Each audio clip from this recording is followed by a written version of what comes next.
Всем привет! С вами Валерия. Добро пожаловать в мой волшебный творческий мир. Сегодня мы с вами будем майстрить оригинальное винтажное панно из сплющенных бумажных трубочек. Материалы для работы: бумага, длинная спица или деревянная шпажка, ножницы, клей ПВА, акриловые краски, акриловый лак, кисточки, салфетка для декупажа, а также любой подвес. Я применила шпагат и кусочек фетра, который приклеила термопистолетом. Приступаем к работе. Для работы можно использовать офисную или газетную бумагу. Листы форматом А4 разрезаем на 4 одинаковые полосы, которые затем скручиваем в трубочку при помощи спиц или деревянной шпажки. Получившиеся трубочки сплющиваем. Очень удобно это делать о край стола. Далее сплющенные трубочки промазываем клеем ПВА и формируем овал необходимой нам величины.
Далее начинаем формировать раму. Для этого полоски клеим выше основы.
Когда необходимая ширина и высота рамы будет достигнута, делаем еще 2-3 ровных ряда без смещений. Затем трубочки опять приклеиваем со смещением, но уже вниз, то есть обратно до поверхности стола, после чего наращиваем еще 2-3 ровных ряда без смещений.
После высыхания краски подбираем подходящую салфетку.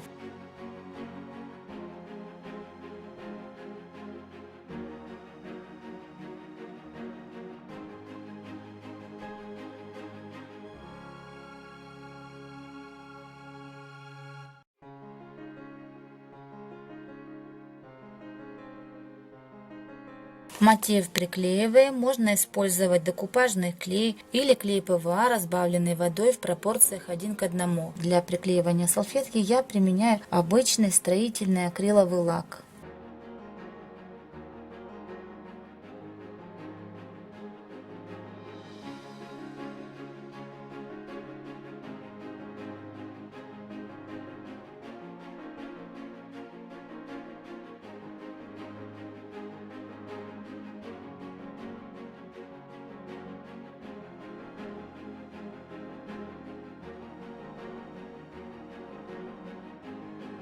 Затем на раму буду наносить античное золото. Для этого в золотую краску немного добавляем черной.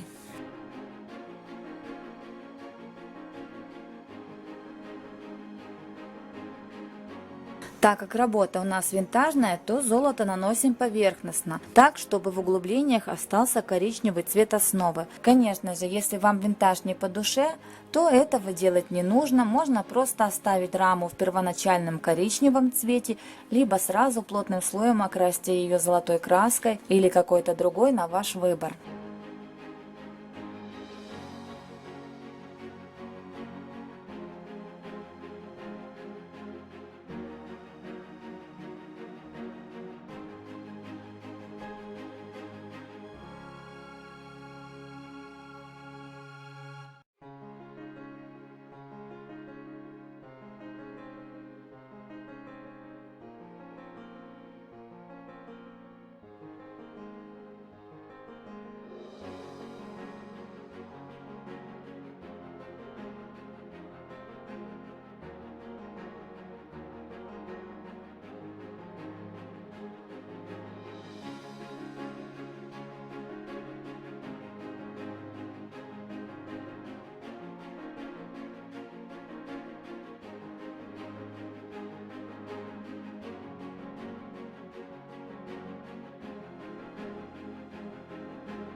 С обратной стороны работу можно окрасить и сделать подвес. Для подвеса можно применить шпагатную нить, которую зафиксировать кусочком фетра.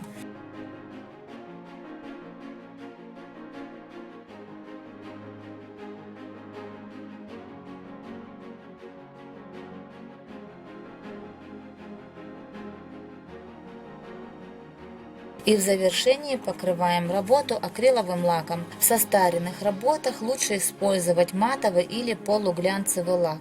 Работа готова. Буду рада, если вам понравится данный мастер-класс.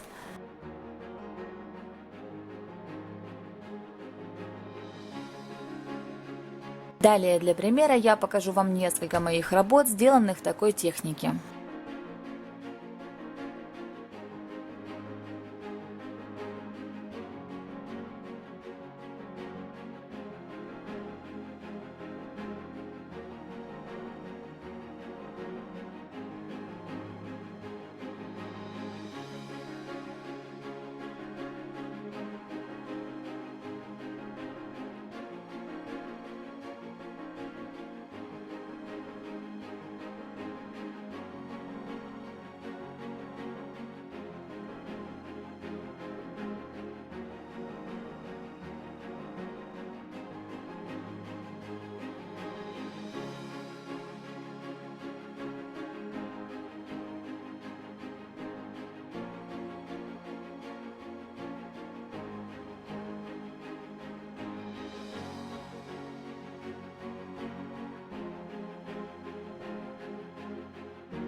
Как всегда, всем моим подписчикам огромный привет. Благодарю за комментарии, за поддержку, за лайки. Спасибо всем, кто делится моими видео в своих соцсетях. Тем самым вы мне очень помогаете, а именно повышаете рейтинг данного видеоролика.